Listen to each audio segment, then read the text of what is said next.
One of the reasons why relationships are important is that one of the things we know about the way in which kids learn is that they learn best from people that they feel care about them. Students, particularly when I think of the students that I've worked with, middle schoolers and high schoolers, are in the midst of this adolescent phase of trying to find belonging. And what they need more than anything in the world is for someone to recognize their worth and their value. When you ask kids about the teachers that have been most important to them, they usually don't talk about curriculum. They usually talk about the types of relationships that they felt important, how a particular teacher approached them, really tried to build their interest and value them in some important way. It's important to understand that teenagers want to be accepted by people older than them. I think the biggest thing that I tried to take away was, to form relationships with each student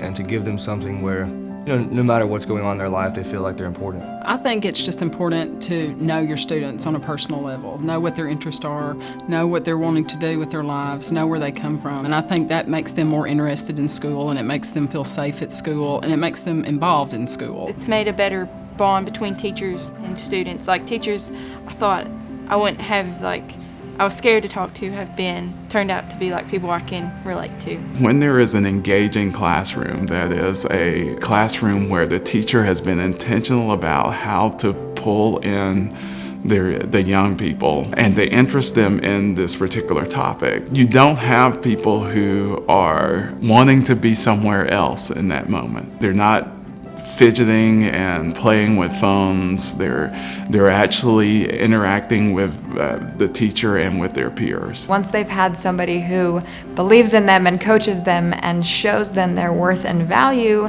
they see the worth and value in what they're doing. But I think when a teacher establishes, I'm going to give every student what they need to succeed, and I care about all the students, I think that establishes a culture where students feel like they can talk to the teacher if they don't feel like they're getting their needs met, and all students are able to make that relationship. When you think about kids being successful, and academically at least, it really comes down to kids owning their own educational experience. When we find teachers who can allow kids to do that, it changes the way in which kids think about their lives and their education. It's really important to focus on the development of these social and emotional learning skills. We're not just kind of making nice for kids. We're really talking about how to make kids or help kids be successful both in their formal education but also in the long term and throughout their lives. With social and emotional learning, we're teaching kids how to identify their own emotions and manage those emotions, and also how to relate to other people in their world, whether that be their teachers, their peers, their family members. Positive student-teacher relationships are the basis of student engagement in the classroom, but they're also the basis of student sense of value.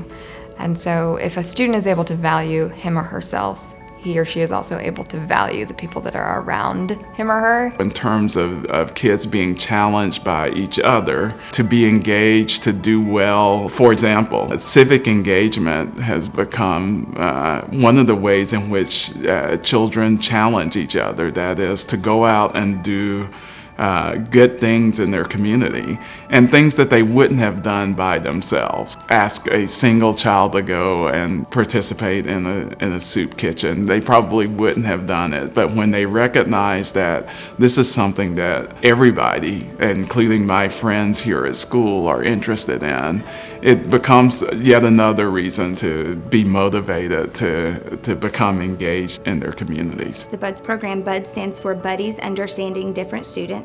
We have a reverse inclusion program here where the peers come into our classroom. We have some students who might not be able to go into that general education classroom, so we overcome that by having them come into our classroom. From freshman year till now, I got to see the older kids, get to work with them, how much fun they had, how the kids are, getting to work with them, and how it changed, the Buds' life, and I wanted it to happen to mine too. I wanted to be involved with that.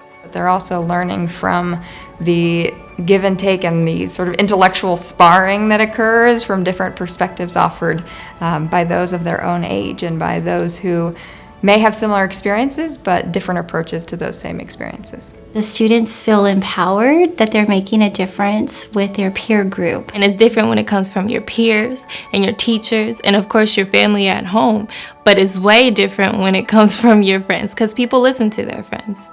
People are influenced by their friends. So when your friends and your peers say, hey, you need to get to class, go to class. Being in a team, you're not like just relying on yourself. You can rely on other people to help you through problems. If they have a problem, you can help them with it. They help us learn that we all can be there for one another and help each other out. It's really brought me like a lot of new friends and let me meet new people.